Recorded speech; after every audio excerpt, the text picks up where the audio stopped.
Good day everyone! Ang pag-aaralan po natin ngayon ay about sa libel, kung paano ka maaaring makasuhan sa isang post lamang. Isang post, isang comment, isang video, minsan di mo namamalayan pwede na pala yung ikaso ng libel. Lalo na ngayon sa digital age, isang mali, isang salitang pabigla-bigla pwedeng magdala ng legal consequences. Kaya sa video na to, pag-uusapan natin ang libel, ano ito, kailan ka pwedeng makasuhan, mga halimbawa, at paano mo ito maiiwasan. Hindi lang ito para sa mga vloggers o influencers, para to sa lahat. Kasi kahit simpleng status update, minsan may kabanggaan na batas. What is libel? Libel, ayon sa Article 353 ng Revised Penal Code, ay a public and malicious imputation of a crime, vice, or defect, which tends to cause dishonor, discredit, or contempt of a natural or juridical person. Sa simpleng salita, libel ay paninira sa pangalan ng ibang tao. Ginawa mo itong public. Ibig sabihin, may ibang tao na exposed o nakabasa. Di ba ang social media public yan? Oo, kaya online libel is very real. Sa ilalim ng Cybercrime Prevention Act of 2012 or RA 10175, kapag ginawa mo ang libelous content online, mas mabigat ang parusa. To make it clear, here are the 4 elements of libel. First, defamatory imputation. May sinabi kang nakakasira sa reputasyon ng tao. Second, publication. Nasa public space or may nakabasa o nakareceive. Third, identifiability. Kahit walang pangalan, kung identifiable siya, pasok pa rin. Fourth, malice. Ibig sabihin, ginawa mo ito na may masamang intention. For example, post mo. Yung principal namin, puro corruption lang ang alam. Wala kang binanggit na pangalan. Pero kung iisa lang naman ang principal sa school nyo, identifiability is there. And worst, kung ginawa mo siya online, cyber libel na yan. So ano nga bang pinagkaiba ng traditional libel sa cyber libel? Traditional libel, ginawa mo sa print, broadcast, radio, magazine, etc.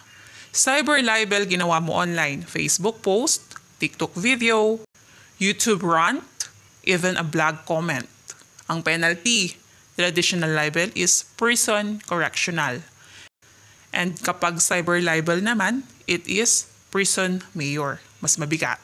At dahil sa cybercrime law, even sharing or reacting to a libelous post can sometimes be grounds for liability. Iba na talaga ngayon. Not all criticism is libel.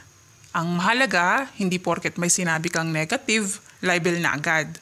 May tinatawag tayong qualified privileged communication, tulad ng fair comment on matters of public interest, truthful reporting in good faith, and personal opinion na walang paninira. For example, sinabi ng classmate mo, hindi ako agreed dun sa style ng teacher natin na magturo. Parang awkward.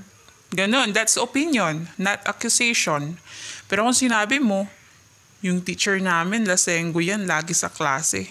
That's an accusation. And if false, that's dangerous. For example, so we have here a lot real life cases. So we have a lot of real life examples here. For example, a blogger na nag-post tungkol sa corruption ng isang official nakasuhan dahil walang solid proof. Or isang parent na nag-rant sa Facebook tungkol sa teacher ng anak niya na na-identify at pinursu ang kaso.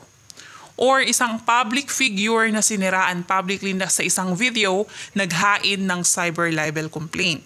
Hindi biro ang libel. At kahit pa hindi ka sikat, hindi ibig sabihin, ligtas ka. How to protect yourself? Paano mo nga ba maiiwasan ang libel? First, think before you post. Don't speak out of emotion. Galit ka. Huwag muna mag-post. I-type mo sa notes, i-save mo muna, review mo kinabukasan. Second, avoid name dropping lalo na kung negative. Yung proof ko na si ma'am, pwede ka magdemanda kahit hindi mo binanggit buong pangalan niya. Okay? Third, check facts. Kung hindi mo kayang patunayan, huwag mo nang i-post. Minsan, chismis lang pala tapos karir ng tao ang nasira. Diba?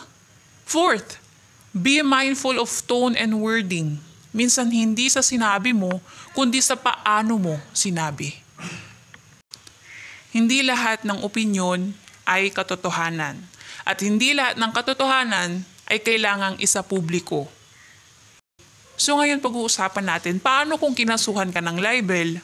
Pwede kang kasuhan criminally, revised penal code, or civil case, damages. Penalties up to 200,000 fine or 6 months to 4 years imprisonment. Yes, libel is a crime in the Philippines. Cyber libel is even heavier under RA 10175 or Cybercrime Prevention Act. Kaya kung online mo ginawa, mas mabigat yung punishment mo. Lahat ng galit, may lunas. Pero kung di mo mapipigilan, baka libel ang kapalit. So paano nga ba maiiwasan ng libel? First, maging maingat sa mga salita. Humingi ng legal advice kung may gusto kang i-expose. Focus on issues, not personalities. Gamitin ang social media to inform, not to destroy. Magpakatao sa panahon ng internet. Ang salita parang espada. Pwede mong gamitin para ipagtanggol ang katotohanan o para manakit. Kung may natutunan ka, i-share mo ito. Malay mo, ito ang magliligtas sa kaibigan mong mainit ang ulo sa comment section.